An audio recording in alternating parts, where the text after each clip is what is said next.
Trattati sempre bene, ti stupirai di quanto possa piacerti. Pasta integrale Barilla, la bontà che sorprende. Here we are in Wimbledon with my old friend and colleague Steve Flink, Hall of Famer. Steve, second day in Wimbledon, did you see any upset or any convincing win? Well, I saw two very convincing wins. Nadal on the center court against Dudi Sela, winning 6-3, 6-3, 6-2. Well, that is not a surprise. No, but convincing nevertheless. I was surprised that there wasn't maybe one close set in the first round for him. And then Djokovic really took apart Tennis Sandgren in straight sets too, and he blitzed through that match. So I think it was a very strong start for both players. Djokovic particularly impressive today. All right. Well, the big upset, okay, there were two in the men's because two top 10 players lost.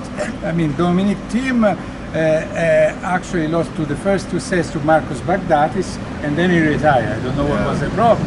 And I don't know it was unclear to me either what happened to him, but as a match on paper, you figured he had to win. Yeah, and David Goffin lost to the Australian Matthew Ebden. You know, years ago, the Australians were very good on grass. Yes. But now this new generation, they haven't played so well on grass. You're right, but he does play like the previous generation. I watched him play Federer and Halle, and he served and volleyed almost every point. Yeah. And he's a very aggressive player, and I'm sure that that's how he approached today's match too. And the good effort from him. Maybe the fact that he took Federer to 7-6, 7-5 gave him confidence coming into this match. Sure. Listen, yesterday Svitolina and also Sloane Stephens lost in the women's, but nobody honestly did expect that Petra Kvitova, twice winner here in Wimbledon, could lose 6-love in the third today to Sasnovich. She won the title here in 2011 over Sharapova. She beat Bouchard easily in the final 3 years later. Two-time champion. Many people, I have to include myself in that category, I thought she was going to win a third one this year. Yeah, me too. And then she was playing very well the whole year. Yeah. The best, she was up in the race. Right. No, it's very disappointing for her, especially as you say, to go down 6-love in the third. It doesn't make any sense with her very good left-handed serve and her ability to play great tennis on grass to not even be competitive in the third. Another upset was Caroline Garcia, number 6 in the world, 6 seeded, and she lost to Belinda Bencic. I mean, Swiss. I mean, the Swiss are doing well. They are. Wawrinka yesterday, Donna Vekic is not really Swiss, but Well, Bencic has been an enigma to me. I'm surprised she hasn't done better. I've always felt she should have been a top 10 player, but Garcia in recent weeks, she's struggled recently. I thought coming into the tournament she might be vulnerable, and she clearly was.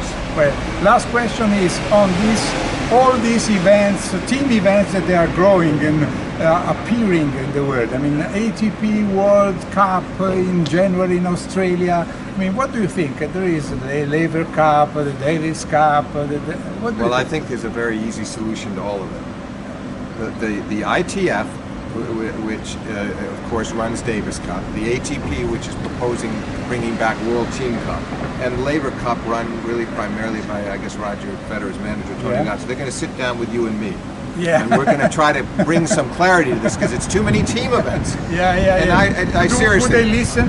I hope they would listen. No, but seriously, Ubaldo, I think there are too many, and it's not in the best interest of the game to have that many because Davis Cup, in my view, Davis Cup deserves the most consideration because it's the great tradition. And I want to mention what Rafa Nadal said today. Yes. He said, well, to play once in Australia, this event is okay, but every year to play a World Team Cup in Australia doesn't make sense. No, he's right. He's right. I mean, but the problem is then the ATP has to find a different time frame. If they're not going to play in Australia, you move it from 1 year in January to the next year in in April? I don't know what they can do. Yeah. I understand Nadal's point, but I think it's going to be very tricky. I just wish the public didn't have to be so confused about what's going on in tennis and which events matter. They don't have that confusion about the Grand Slam events. No.